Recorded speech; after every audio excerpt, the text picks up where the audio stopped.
प्रभाव नहीं है, ये एक दिलचस्प वैज्ञानिक छोटा प्रयोग है। दो कांटे एक दूसरे के साथ क्रॉस होते हैं, टूथपिक बीच से गुजरती है और फिर दूसरी टूथपिक के साथ नोक से नोक मिलती है और यह आश्चर्यजनक रूप से संतुलन बनाए रख सकती है।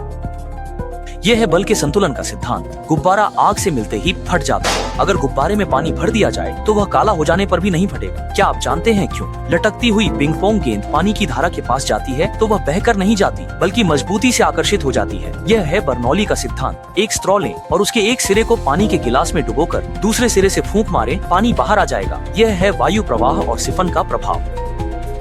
दो कपों के मुंह को आमने सामने रखें, बीच में ऊंचा करें, अंदर एक गुब्बारा रखें, उसे फुलाएं, कप गुब्बारे पर चिपक गया। क्या आप जानते हैं कि ऐसा क्यों होता है? ची को अंधेरे में हिलाने पर यह तेजी से ऊपर नीचे हिलता है। अगर इसे धूप में हिलाया जाए तो यह लहरदार गति में बदल जाता है। यह है अद्भुत उत्तेजना प्रभाव। रेत को इलेक्ट्रिक हीटेड पैन में डालें, हल्के से हिलाएं और चुंबकीय शक्ति वाली छोटी गेंद को ऊपर रखें। बिजली चालू करें, आप देखेंगे कि स्टील की गेंद हिलने लगी है और उसने खुद एक रेत की पेंटिंग बना दी। लगातार सेब में फंसी चॉपस्टिक के शीर्ष को मारते रहे। सेब न केवल गिरा नहीं, बल्कि हमारी जिंदगी की तरह जितनी बाधाएं आई उतना ही मजबूत हुआ। लोहे की सुई से मोमबत्ती को छेदें, उसे दो कपों के बीच रखें, दोनों सिरों को चलाएं, मोमबत्ती खुद ही झूला खेलने लगी। यही है गर्म हवा का प्रवाह।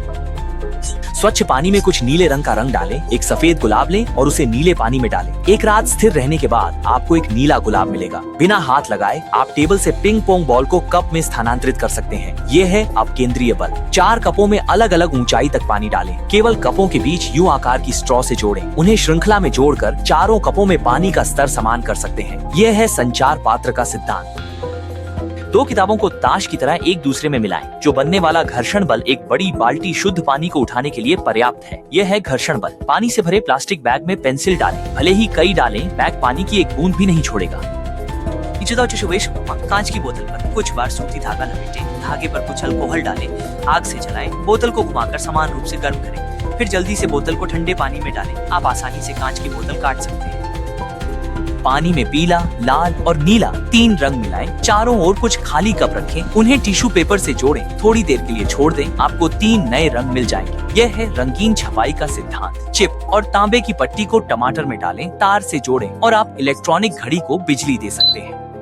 यह है इलेक्ट्रॉनिक आयनीकरण। पानी की सतह के पास रुई की कली लाने पर टूथपिक तेजी से दूर भाग जाती है। क्या आप जानते हैं क्यों? एक ठंडे पानी से भरा छोटा गुब्बारा जब इसे गर्म पानी में डालते हैं तो यह डूब जाता है और ठंडे पानी में डालते हैं तो यह ऊपर तैरता है। ऐसा इसलिए होता है क्योंकि ठंडे पानी की घनत्व गर्म पानी से अधिक होती है। गुब्बारे की सतह पर टेप चिपकाएं, फिर सुई को टेप वाले हिस्से में डालें और गुब्बारा फूटेगा नहीं। क्या आप जानते हैं कि यह कौन सा वैज्ञानिक सिद्धांत है? कागज को क्रॉस फोल्ड करके त्रिकोण बनाएं, फिर स्ट्रॉ को टिश्यू पेपर पर कुछ बार रगड़ें और इसे बांस की छड़ी पर रखे कागज के टुकड़े के पास लाएं। कागज का टुकड़ा स्ट्रॉ के साथ घूमने लगेगा। ये स्थैतिक विद्युत का उदाहरण है।